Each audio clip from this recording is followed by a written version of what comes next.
क्या आपने कभी सोचा है कि दो दोस्त जो एक साथ मुंबई की सड़कों पर लड़े, एक साथ खाया पिया, एक साथ दुश्मनों का सामना किया, वो एक दिन एक दूसरे के सबसे खतरनाक दुश्मन कैसे बन गए?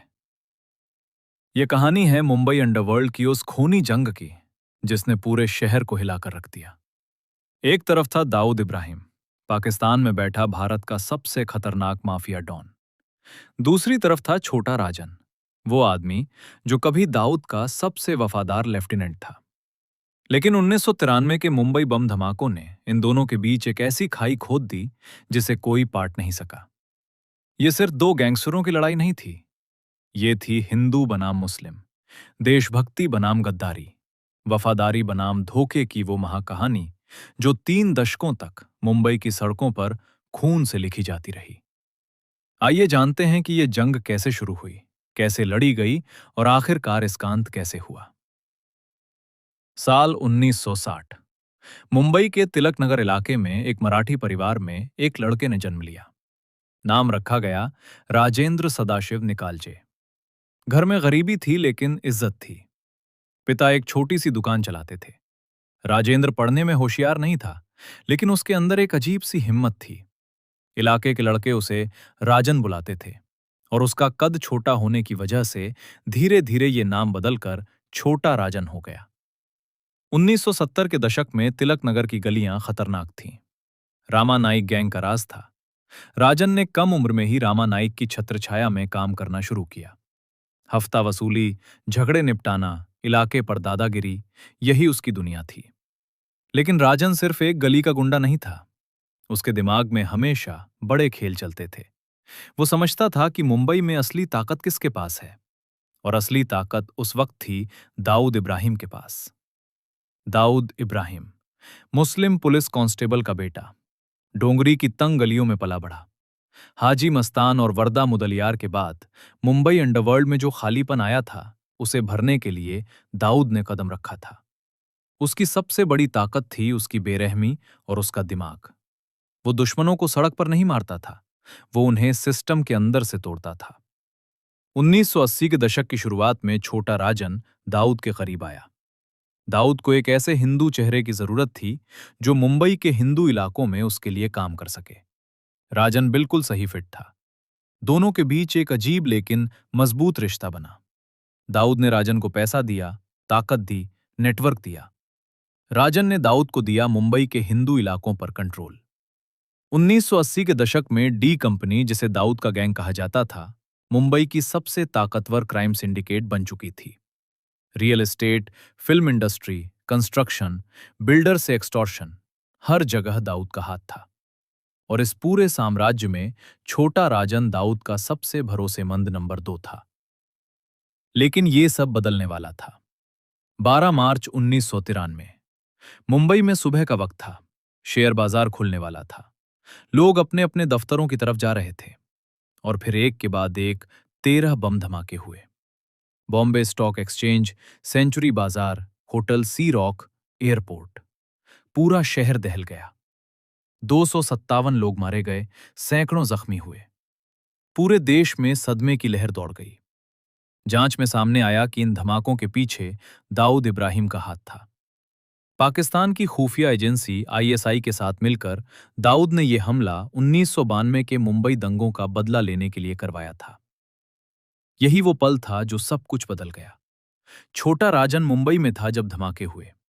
उसने अपनी आंखों से देखा कि बेगुनाह हिंदू और मुसलमान दोनों उस खून में नहाए।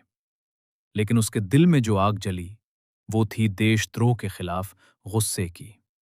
राजन एक बदमाश था, एक हत्यारा था, एक गैंगस्टर था, लेकिन वो अपने को हमेशा एक हिंदुस्तानी मानता था।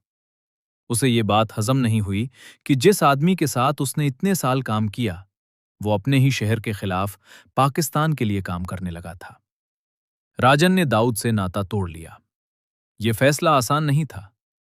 दाऊद उस वक्त दुनिया के सबसे ताकतवर क्रिमिनल नेटवर्क का मालिक था।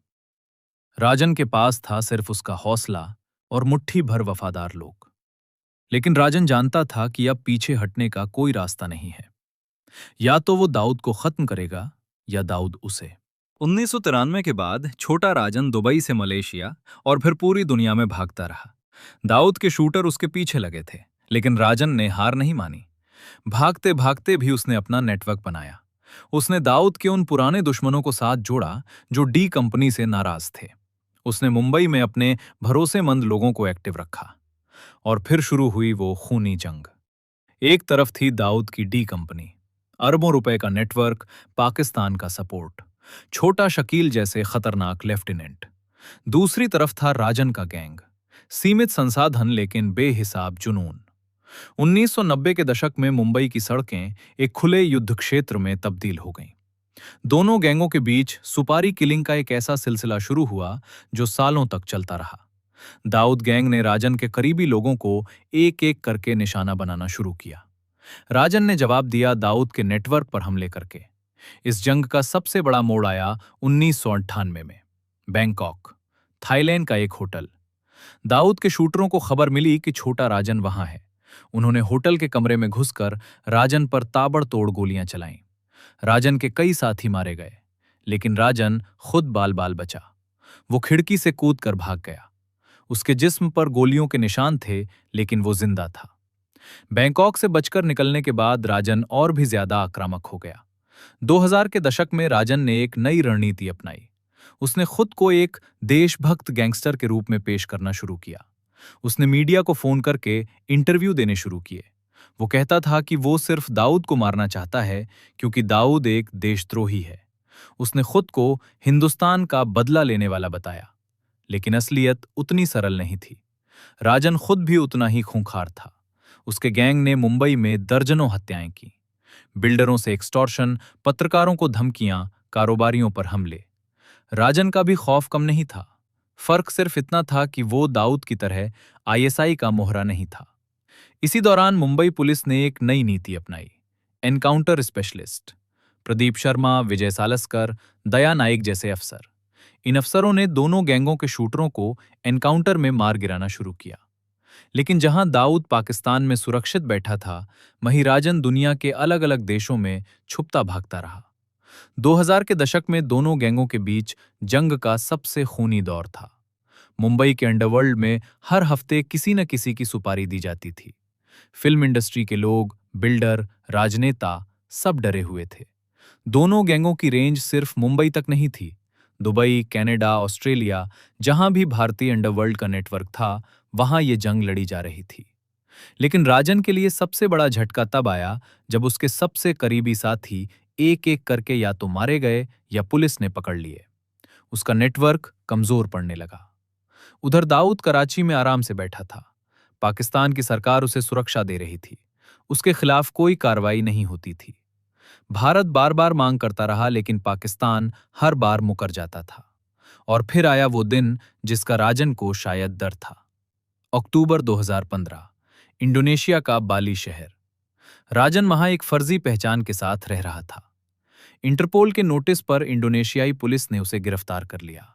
2 दशकों से पूरी दुनिया में भागने वाला छोटा राजन आखिरकार पकड़ा गया।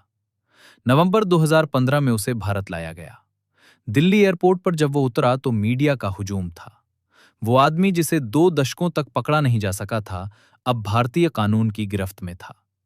मुंबई की अदालत में उस पर दर्जनों मामले दर्ज थे। हत्या, एक्सटॉर्शन, धमकी, आर्म्स एक्ट। साल दर साल मुकदमे चले और 2018 में अदालत ने छोटा राजन को पत्रकार जे डे की हत्या के मामले में दोषी पाया और उम्र कैद की सजा सुनाई। वो राजन जो कभी मुंबई की सड़कों पर बेखौफ घूमता था, जो दाऊद का सबसे बड़ा दुश्मन था, जो खुद को देशभक्त कहता था, आज तिहाड़ जेल की सलाखों के पीछे बंद है। और दाऊद, वो आज भी कराची में है। भारत की हर अपील पर पाकिस्तान यही कहता है कि दाऊद उनके यहां नहीं है। दुनिया जानती है सच्चाई क्या है, लेकिन सियासत के खेल में सच अक्सर दब जाता है। ये कहानी सिर्फ 2 गैंगस्टरों की नहीं है। ये कहानी है मुंबई की उस आत्मा की जिसे इन दोनों ने मिलकर 3 दशकों तक रौंदा। जिस शहर ने हाजी मस्तान के दौर में एक तरह का अंडरवर्ल्ड देखा था, उस शहर ने दाऊद और राजन के दौर में कुछ और ही देखा। खून, डर, ड्रग्स, बम धमाके और एक ऐसी जंग जो कभी किसी के लिए भी अच्छी नहीं। छोटा राजन अपने आप को देशभक्त कहता रहा, लेकिन देशभक्ति सिर्फ एक दुश्मन चुनने से नहीं आती।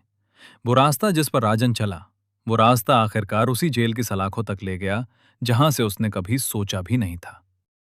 दाऊद इब्राहिम आज भी आजाद है। ये भारत के सिस्टम की सबसे बड़ी नाकामी है या सियासत की सबसे बड़ी मजबूरी? ये सवाल आज भी जवाब मांगता है। मुंबई बदल गई, अंडरवर्ल्ड का वो पुराना दौर खत्म हो गया, लेकिन वो जख्म जो इस खूनी जंग ने इस शहर को दिए, वो आज भी भरे नहीं हैं। दोस्तों, अगर वीडियो पसंद आया तो एक लाइक जरूर करें, शेयर करें और चैनल को सब्सक्राइब करें ताकि हम ऐसी वीडियोस आप तक लाते रहें। तब तक के लिए जय हिंद,